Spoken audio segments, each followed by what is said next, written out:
جیندا کلک سپاس و بری هرتشتی ام پیروز باهیل تدکن تبوی کرد آیدل یان آیدل کرد لكردستان تجربة كنوبو مع أمريكان آيدل دي عرب آيدل دي قالكشتي وصلتن لأو تجربة لكردستاني تشابو دەستپێکێ gelek spas ji bo we zor spas dikim.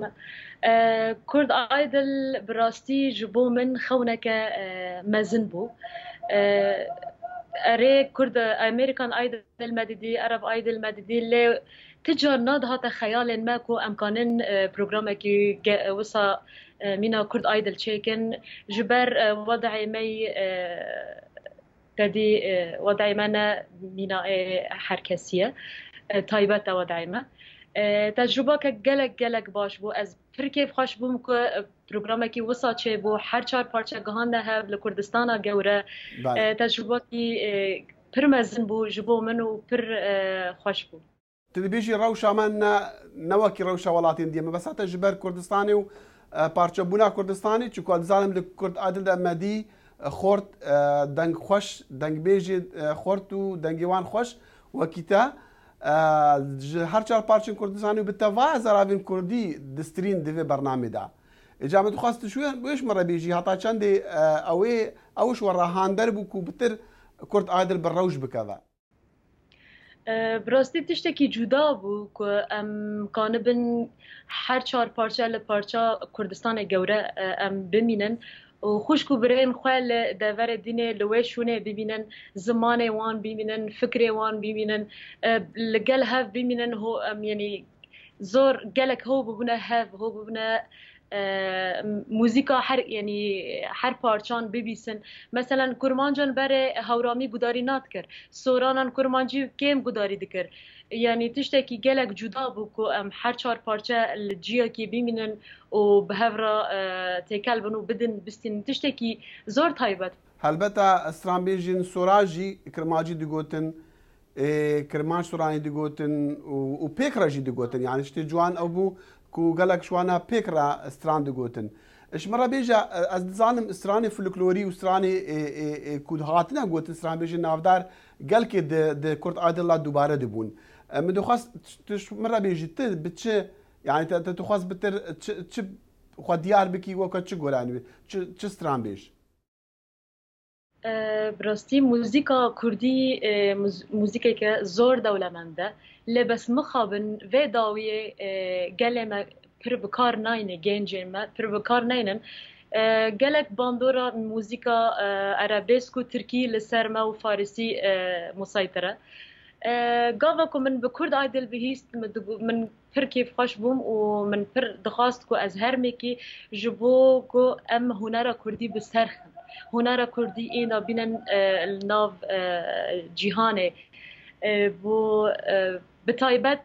فولکلور و کلاسیک موزیکا کردی یان کلاسیک بینن جبو کو وان دانا به جبو کو بسرکه من بخواه موزیکا کلاسیک فولکلور یعنی گلک بکار دادانی جبر دبه مری هنر خبرگین بناسه چیه چاوایه که مریکانه به بردوام که و سرکفتن به بله جیندا خانم اتزانم تو وکی استرانبیج ده کرد عادل دا درکتی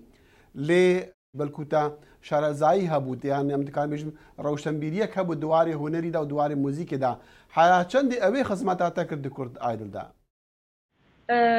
راسته بری از وارم کرد عادل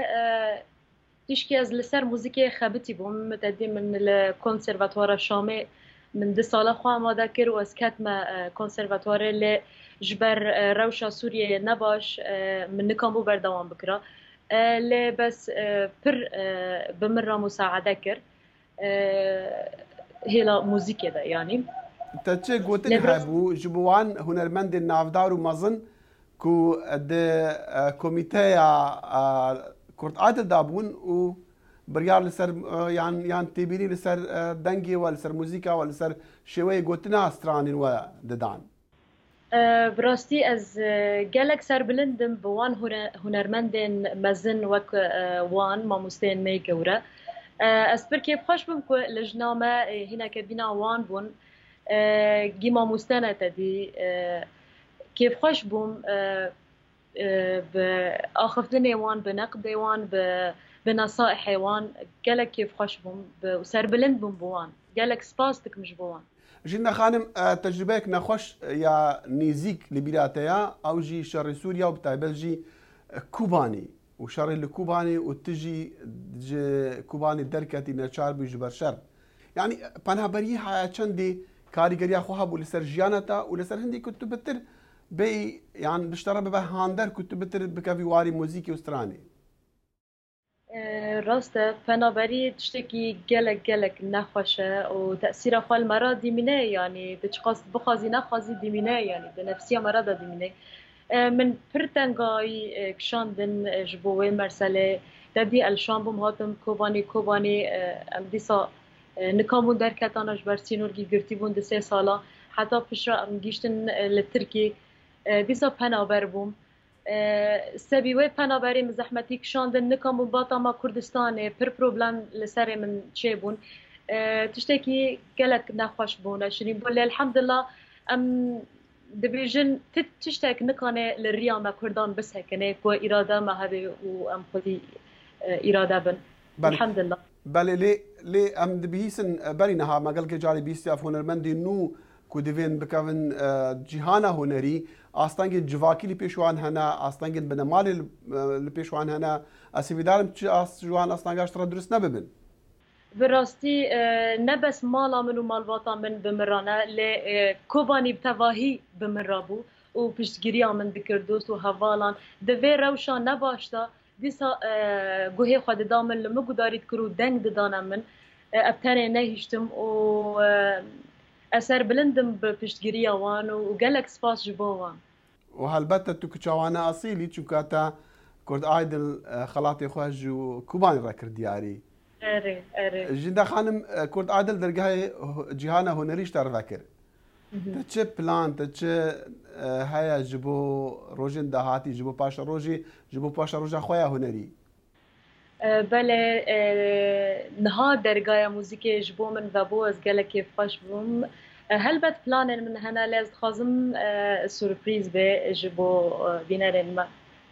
هل بد هنا باشا ام سپاس دکن ام هیویدارن او برنامه سرکفتیبه و پاش روزک گش لپیشیاته دنگته خوش و وکو هنرمندک پیشکتی جارکدی پیروز جترا کرد عادل گلک سپاس سلاو و ریزی من جبو هر چار پارچه کردستانه که دنگی خدانه من لمگوداری کرن که از کرمه کرد عادلا کردان گلک سپاس و ریز و سلاو من لگلوان